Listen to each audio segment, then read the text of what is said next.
नमस्कार, आप देख रहे हैं बिहार 24/7 न्यूज। आज की प्रमुख खबरें। जहानाबाद के मखदूमपुर से आरजेडी विधायक सतीश दास ने बड़ा दावा किया है। बीजेपी को खुलेआम चुनौती देते हुए कहा है कि अगर बीजेपी में हिम्मत है तो अपने सीएम कैंडिडेट का नाम घोषित करके चुनाव लड़े। आरजेडी के तरफ से हमने तेजस्वी यादव को सीएम कैंडिडेट घोषित किया है। आज सीएम नीतीश कुमार का जन्मदिन है। अपने 75वें जन्मदिन पर सीएम ने शिक्षकों को नियुक्ति पत्र दिया। सीएम नीतीश कुमार ने संवाद स्थित कार्यक्रम में कुल 1000 शिक्षकों को नियुक्ति पत्र दिया। यह शिक्षक 5 जिले पटना, भोजपुर, जहानाबाद, वैशाली और सारण के हैं। वहीं बाकी सफल नियोजित शिक्षकों को उनके संबंधित जिले में नियुक्ति पत्र दिए गए। पटना में जेडीयू कार्यालय से लेकर पटना शहर के कई जगहों पर होर्डिंग और पोस्टर लगाकर सीएम नीतीश कुमार को शुभकामनाएं दी गई। जन्मदिन पर बधाई देने पहुंचे डिप्टी सीएम सम्राट चौधरी, विजय कुमार सिन्हा, नितिन नवीन सहित बीजेपी के कई बड़े नेताओं ने भी सीएम नीतीश कुमार को जन्मदिन की बधाई दी। मुजफ्फरपुर पहुंचे जहानाबाद के मखदूमपुर से राजद विधायक सतीश दास ने एनडीए पर हमला बोलते हुए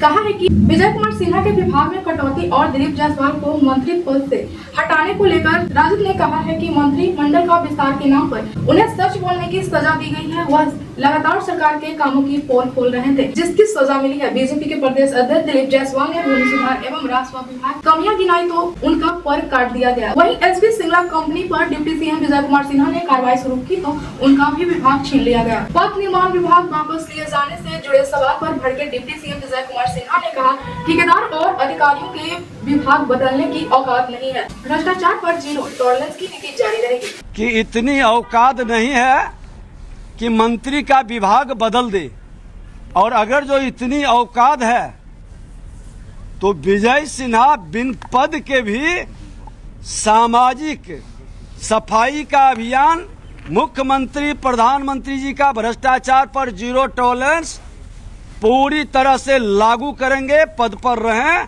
या नहीं रहें। सरकार ने बदले पासपोर्ट के नियम। विदेश यात्रा कर रहे लोगों के लिए पासपोर्ट से जुड़े नए नियम सामने आए हैं। पासपोर्ट को लेकर सरकार की ओर से नियमों में बदलाव किया गया है। अब पासपोर्ट बनाने के लिए जन्म प्रमाण पत्र यानी बर्थ सर्टिफिकेट लागू कर दिया गया है। हालांकि यह नियम सभी के लिए लागू नहीं होगा। केंद्र सरकार की ओर से पासपोर्ट अधिनियम में बदलाव करते हुए 1 अक्टूबर 2023 या उसके बाद से जन्मे लोगों के लिए जन्म प्रमाण पत्र अनिवार्य रूप से लागू कर दिया गया है। बिना उसके वह लोग पासपोर्ट के लिए आवेदन नहीं कर सकेंगे। हालांकि अभी भी जो लोग 1 अक्टूबर 2023 से पहले के जन्मे हैं वह बर्थ सर्टिफिकेट की जगह जन्म तिथि के प्रमाण पत्र के तौर पर अपना ड्राइविंग लाइसेंस या स्कूल छोड़ने का प्रमाण पत्र जैसे ऑप्शनल डॉक्यूमेंट देकर पासपोर्ट बनवा सकते हैं। चिराग पासवान की पार्टी एलजेपी के सांसद सुमोवी चौधरी ने कहा है कि नरेंद्र मोदी और नीतीश कुमार के नेतृत्व में बिहार का विकास हो रहा है। इंडिया गठबंधन वाले सवाल उठा रहे हैं। बिहार विधानसभा चुनाव के बाद उनका नाम लेने वाला भी कोई नहीं बचेगा। दिल्ली में घुसपैठियों के खिलाफ एक्शन। गृह मंत्री अमित शाह ने की हाई लेवल मीटिंग। बैठक में गृह मंत्री ने स्पष्ट किया है कि अवैध घुसपैठियों का मुद्दा राष्ट्रीय सुरक्षा से जुड़ा हुआ है और इसे प्राथमिकता के साथ हल किया जाना चाहिए। अमित शाह ने अधिकारियों को निर्देश दिया है कि अवैध घुसपैठियों की पहचान कर उन्हें निवासित किया जाए। थाना स्तर पर पहले से ही इस संबंध में आदेश जारी किया जा चुका है। अमित शाह ने कहा है कि दिल्ली पुलिस को इन अपराधियों से निर्दयी तरीके से निपटना चाहिए, क्योंकि सड़क पर अपराध आम नागरिकों की सुरक्षा की धारणा से जुड़ा है। बिहार के पूर्व मुख्य सचिव आमिर सुबहानी ने दूसरी शादी कर ली है। आमिर सुबहानी ने पिछले हफ्ते निकाह किया। बता दें, आमिर सुबहानी की पहली पत्नी का कुछ साल पहले निधन हो गया था। बच्चों की सहमति के बाद उन्होंने दूसरी शादी करने का फैसला लिया। आमिर सुबहानी बिहार के एक जाने माने आईएएस अधिकारी हैं। 1987 बैच के टॉपर रहे आमिर सुबहानी ने अपने करियर में कई महत्वपूर्ण पदों पर कार्य किया। उन्होंने भोजपुर और पटना के जिलाधिकारी के रूप में भी सेवा दी है। वर्तमान में वो बिहार विद्युत नियामक आयोग के अध्यक्ष। कुछ साल पहले एक दुखद घटना में सीढ़ियों से गिरने के कारण उनकी पहली पत्नी डॉक्टर शादिका यास्मीन का निधन हो गया था। नीतीश कुमार को सीएम का चेहरा बनाने के सवाल पर विधान परिषद की नेता प्रतिपक्ष राबड़ी देवी ने कहा, ये जेडीयू और बीजेपी के अंदरूनी मामले हैं और विपक्ष का यह मुद्दा नहीं है। देखिए, मेक इन इंडिया का दम भारत बना रहा एप्पल का नया मैन्युफैक्चरिंग हब चीन वियतनाम भेजा जा रहा है पार्ट्स। एक जमाना था जब भारत इलेक्ट्रॉनिक पार्ट्स के मामले में चीन और वियतनाम जैसे देशों पर पूरी तरह से निर्भर था,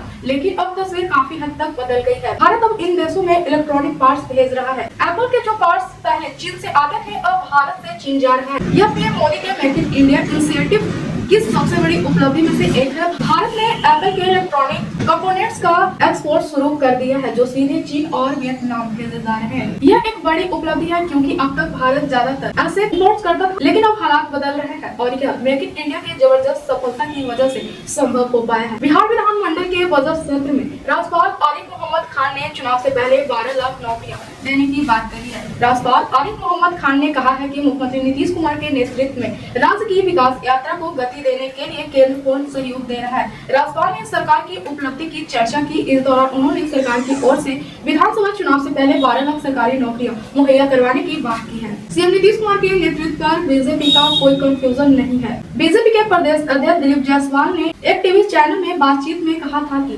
पार्लियामेंट वोट तय करेगा कि बिहार का अगला मुख्यमंत्री कौन होगा। उनके इस बयान पर बवाल मचने के बाद उन्होंने इस पर सफाई दी है और कहा है कि 2025 में फिर से नीतीश कुमार, यही हमारा नारा है। इस नारे के बाद किसी भी तरह का कोई सवाल नहीं बनता होगा, वो अभी तक तय नहीं है। संसदीय बोर्ड तय करेगा। मैंने स्पष्ट कहा है और मैं रोज एनडीए के कार्यकर्ता सम्मेलन में भी बोल रहा हूं, 2025 फिर से नीतीश, ये हम लोग का स्लोगन ही है।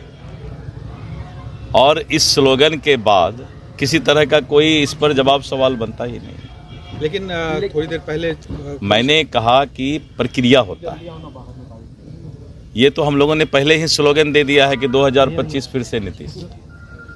प्रक्रिया के बारे में मैंने बताया कि ये प्रक्रिया है, लेकिन हमारा नेतृत्व, हम जिनके नेतृत्व में लड़ने जा रहे हैं बिहार, वो नीतीश कुमार जी का नेतृत्व है। और हमारा स्लोगन है 2025 फिर से नीतीश। 2 स्लोगन है और इसके बाद मैंने स्पष्ट तौर पर कहा कि ये सारी प्रक्रिया भी पूरी समय पर कर ली जाए। नीतीश कुमार का ही चेहरा है, मुख्यमंत्री का चेहरा नीतीश कुमार ही है। प्रशांत किशोर का लालू यादव पर पलटवार। प्रशांत किशोर बोले, पूंजी बुद्धि और श्रम के पलायन को रोकने की योजना जनसुराज का है। लालू यादव को 40 साल राजनीति करने के बाद आज पलायन याद आ रही है। जनसुराज 5 बात कह रहा है, वो पूरा सोचा समझा जांचा परखा हुआ 5 बात है। हम लोग कह रहे हैं कि हम पलायन रोक देंगे। पलायन कैसे रोकेंगे ये भी समझा रहे हैं। जो पैसा यहां से, पूंजी यहां से बाहर जा रहा है, बैंकों के माध्यम से हर साल जो 2 लाख करोड़ रुपया बाहर जा रहा है, उसको रोककर हम लोग पूंजी का पलायन रोकेंगे। जब पूंजी का पलायन रुकेगा तो बुद्धि का पलायन रुकेगा। जब बुद्धि का पलायन रुकेगा तो श्रम का पलायन अपने आप रुक जाएगा। और जिस दिन पलायन रुक गया, जिस दिन बिहार में लोगों को 10,000 15,000 रुपया का रोजी रोजगार हो गया, वो बिहार के लिए सबसे बड़ा खुशहाली का दिन होगा। होगा कि नहीं होगा? जरा जोर से बोलिए, होगा कि नहीं होगा? तो जनसुराज का सबसे बड़ा मुद्दा क्या है? पलायन रोक देंगे। कुछ दिन पहले हमको कोई दिखाया, लालू जी भी बोले कि हम लोग भी पलायन रोक देंगे। बाप रे बाप, 40 बरस राजनीति करने के बाद अब लालू जी को समझ में आया है कि पलायन भी रोका जा सकता है। भैंस का पलायन नहीं, आदमी का पलायन बोले हैं रोकेंगे। तो हम लोग सिर्फ कह नहीं रहे हैं कि पलायन रोकेंगे, ये भी बता रहे हैं कि पलायन कैसे रोकेंगे। आप में से कई साथी आकर कहते हैं, भैया किसान के लिए कहिए, स्वास्थ्य के लिए कहिए। लेकिन मैं जो बात आपको कहता हूं कि हम लोग वही बात कहेंगे जो अगर कल मौका जनसुराज को मिले तो 100% कर पाए, झूठ नहीं बोलेंगे। वोट मिले या न मिले, जो 5 बात जनसुराज ने कही है। आप पटना में आयोजित कार्यक्रम के दौरान मुख्यमंत्री नीतीश कुमार ने वरिष्ठ शिक्षकों को लिखित पत्र सौंपा। उन्होंने महिलाओं को आगे बढ़ाने के लिए प्रोत्साहित किया और शिक्षा मंत्री सुनील कुमार को मंच पर खड़ा होने के लिए कहा, जिससे माहौल खुशनुमा हो गया। कोशिश यही करते हैं कि पढ़े ठीक से, अब पढ़ाई ठीक से हो। अब बहुत अच्छी संख्या में सबकी पढ़ाई हो रही है, अब पढ़ रही है। आप जो मंत्री है डिपार्टमेंट के, तो एकदम ठीक से सब जगह करवाइए, समझ गए ना?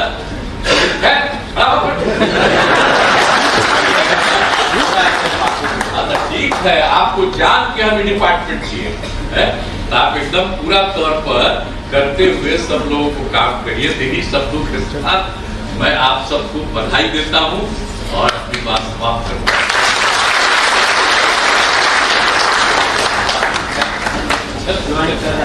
हूं। 4 मार्च को भारतीय जनता पार्टी की एक महत्वपूर्ण बैठक पटना में आयोजित की गई है। इस बैठक का प्रमुख उद्देश्य सभी विधानसभा क्षेत्रों में बूथ समितियों का गठन करना और चुनावी तैयारी को तेज करना है। पटना विश्वविद्यालय में छात्र संघ चुनाव मार्च के अंतिम सप्ताह में कराया जाएगा। विश्वविद्यालय प्रशासन ने शुक्रवार को अपनी आधिकारिक वेबसाइट पर मतदान सूची प्रकाशित कर दी है। सूची में कुल 19,000 छात्र छात्राएं शामिल हैं, जिसमें सबसे अधिक संख्या पटना वुमेन्स कॉलेज के छात्र की है। पटना का दीघा विधानसभा क्षेत्र भाजपा के कब्जे में है। संजीव चौरसिया यहाँ से विधायक है। जाने माने शख्स बिट्टू सिंह ने दीघा सीट से चुनाव लड़ने की तैयारी शुरू कर दी है। इससे बीजेपी विधायक की परेशानी बढ़ सकती है। पथ निर्माण विभाग गया प्रखंड के 36 करोड़ के फर्जीवाड़े में अब तक कोई कार्रवाई नहीं हुई है। पथ निर्माण विभाग के मंत्री रहे कई बड़े फर्जीवाड़े की फाइल खोलने वाले डिप्टी सीएम विजय कुमार सिन्हा ने कहा है, किसी को खुश होने की जरूरत नहीं है, फाइल बंद नहीं होगी। अब कार्रवाई नए मंत्री नितिन नवीन करेंगे। हमने पथ निर्माण विभाग के अंदर भ्रष्टाचार से जुड़े फाइलों को खोली है, उस पर एक्शन लेने का काम अब विभागीय मंत्री नितिन नवीन के पास है। सीएम नीतीश कुमार के जन्मदिन पर तेजस्वी यादव ने बधाई के साथ साथ विदाई का भी संदेश दे दिया है। तेजस्वी यादव ने ट्वीट कर लिखा है, बिहार में 15 साल पुराना गाड़ी चलने की अनुमति नहीं है, क्योंकि वो ज्यादा धुआं फेंकती है, प्रदूषण बढ़ाती है, जनता के लिए हानिकारक है। तो फिर एनडीए की 20 साल पुरानी जोड़ तोड़ पलटा पलटी वाली खटारा सरकार क्यों चलेगी? नीतीश भाजपा सरकार ने 20 वर्षों से 2 पीढ़ियों का जीवन बर्बाद कर दिया है। अब यह सरकार बिहार वासियों पर बोझ बन चुकी है। अब इसे बदलना अति आवश्यक है। बिहार के युवाओं ने ठान लिया है कि अब एनडीए सरकार को हटाकर नई सोच, नई विजन, नए जोश और नई दिशा वाली युवा एवं नौकरी, रोजगार एवं समर्पित विश्वसनीय जुनूनी सरकार को लाना है तथा नया बिहार बनाना है। मुख्यमंत्री नीतीश कुमार के जन्मदिन पर मंत्री अशोक चौधरी 75 किलो लड्डू लेकर पहुंचे मंदिर, साथ ही कबूतरों को उड़ाकर किया आजाद। नीतीश कुमार के करीबी मंत्री अशोक चौधरी बोले, 2005 के बाद बिहारी आजाद हुए। दिल्ली के मंत्री मोजिंदर सिंह सिरसा ने दिल्ली प्रदूषण को लेकर अधिकारियों के साथ बैठक की। बिहार के औरंगाबाद में भोजपुरी गायिका अक्षरा सिंह को देखने के बाद भीड़ बेकाबू हो गई, जिसके बाद वहां अफरा तफरी का माहौल हो गया। भीड़ को नियंत्रित करने के लिए पुलिस को लाठी तक भागनी पड़ी। बता दें कि बीजेपी के पूर्व एमएलसी रंजन सेन की शादी की 25वीं सालगिरह पर कार्यक्रम का आयोजन किया गया था। कार्यक्रम के लिए औरंगाबाद विधानसभा में 80,000 निमंत्रण पत्र बांटे गए थे। साथ ही 1 लाख लोगों के खाने की व्यवस्था की गई, जिसमें 1 दर्जन से अधिक भोजपुरी गायक गायकों और 2 प्रमुख नर्तकियों को भी बुलाया गया था। गायक गायकों में गोलू राज, अक्षरा सिंह, अनुपमा यादव, हास्य अभिनेता आनंद मोहन, नर्तकी माही मनीषा प्रमुख रूप से कार्यक्रम में पहुंची थी, जिसे देख वहां मौजूद लोगों की भीड़ बेकाबू हो गई। एक तरफ बिहार विधानसभा चुनाव की तैयारी चल रही है, इसी बीच चुनाव से पहले तेजस्वी यादव के निशाने पर आ गए। आरजेडी के बागी एमएलए चेतन आनंद, नीलम देवी, तेजस्वी यादव ने चुनाव के बीच इन पर कार्रवाई की मांग कर दी। पंजाब में नशे के खिलाफ पुलिस का एक्शन, 750 ठिकानों पर कार्रवाई, 12,000 से ज्यादा अधिकारी कार्रवाई में शामिल। पंजाब के मुख्यमंत्री भगवंत मान के ड्रग तस्करों के खिलाफ बड़ा अभियान जारी है। अब तक नशा मुक्त पंजाब के एक नई समिति का गठन किया गया है, जो जिला स्तर पर लाकर कार्रवाई कर नशा तस्करों का सफाया करेगी। भारत में हर दिन नई उपलब्धि हासिल हो रही है। पीएम मोदी ने कहा, आज पूरी दुनिया भारत को जानना चाहती है। भारत हर क्षेत्र में नई ऊंचाइयों को छू रहा है और आर्थिक, सांस्कृतिक और तकनीकी रूप से दुनिया में अपनी अलग पहचान बना रहा है। उन्होंने इस बात पर गर्व व्यक्त किया है कि भारत दुनिया में सकारात्मक खबरों का केंद्र बन गया है। जमुई में पुलिस और बालू माफियाओं के बीच हुई झड़प, 15 राउंड चली गोलियां, एक ट्रैक्टर जब्त। अवैध खनन के खिलाफ छापेमारी करने गई थी पुलिस पर खनन माफियाओं ने हमला कर दिया। गृह मंत्री अमित शाह ने मणिपुर को लेकर 8 बड़े ऐलान किए हैं। बैठक के बाद अमित शाह ने कहा, 8 मार्च से मणिपुर की सभी बंद सड़कें जनता के लिए खोल दिए जाएंगे, आवाजाही सुनिश्चित करने के दिए निर्देश। मणिपुर में सुरक्षा समिति बैठक में अमित शाह ने कहा कि सड़कों पर अवरोध पैदा करने वालों के खिलाफ सख्त कार्रवाई की जानी चाहिए। ऐसे खबरों के लिए बने रहिए बिहार 24/7 न्यूज़ के साथ।